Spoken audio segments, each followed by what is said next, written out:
Hi everyone, it's Amalia, and I'm here today with the latest installment for the January 2026 Oh So Inspired. Today we're inspired by Mara D at Must Create Cards on Instagram. This is her project. Isn't it stunning?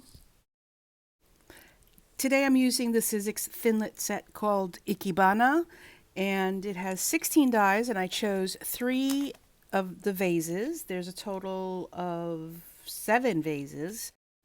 This is the card that I'm going to be cutting the vases out of. It's a piece of Brutus Monroe cardstock with some foiling over it.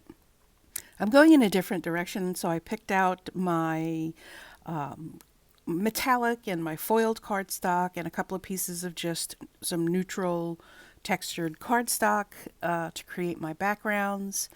This is the colors I'm going to be using for the stems of my florals, and I'll be using some glitter cardstock to be cutting out the florals.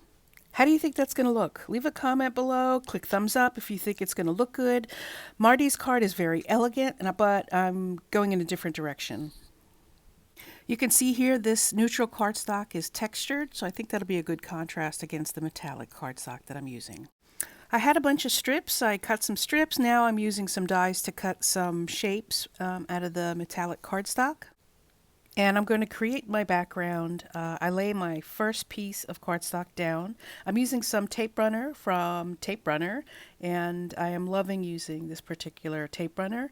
If you would like to pick up some for yourself, you can use code AMALIA10 at www.taperunner.com for a 10% discount off your total.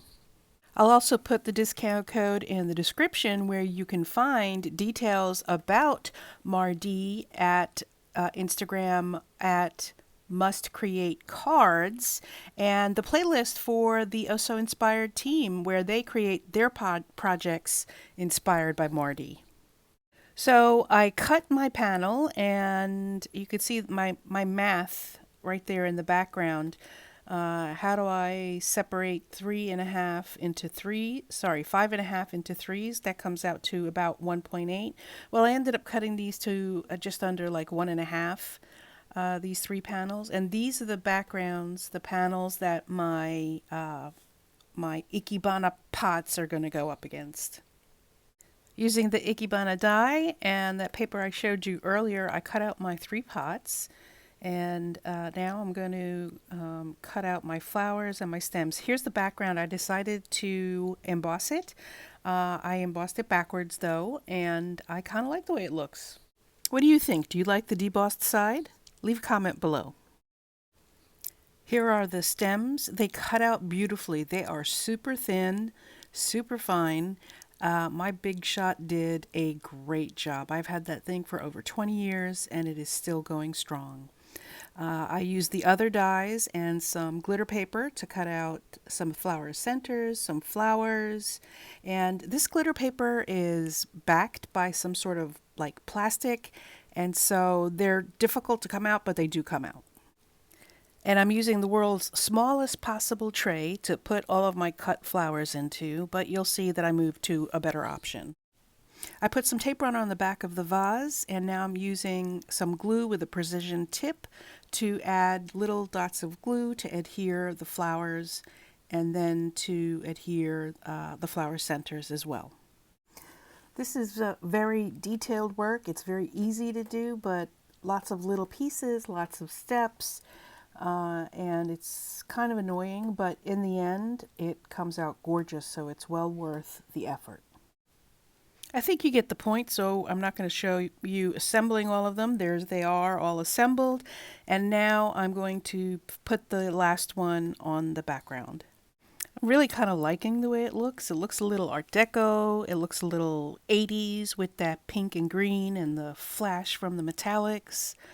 I'm kind of liking it. It's very different from Mardi's. It's not as elegant. It's just different, but I'm liking the way it looks. And I'm using foam tape to pop up the element on its background, and I like that extra added depth that it adds. Here's a little close-up before I add it to the card base. I added some additional dimensional foam to the back of each panel so that it's set up from the card. Here is the final panel going on to the card base. It's very different and I like it, but it's the Ikebana style or Ichibana style that makes it work. Here is the finished card side by side. Thank you so much for stopping by, folks. Leave a thumbs up, leave a comment, please subscribe, and bye!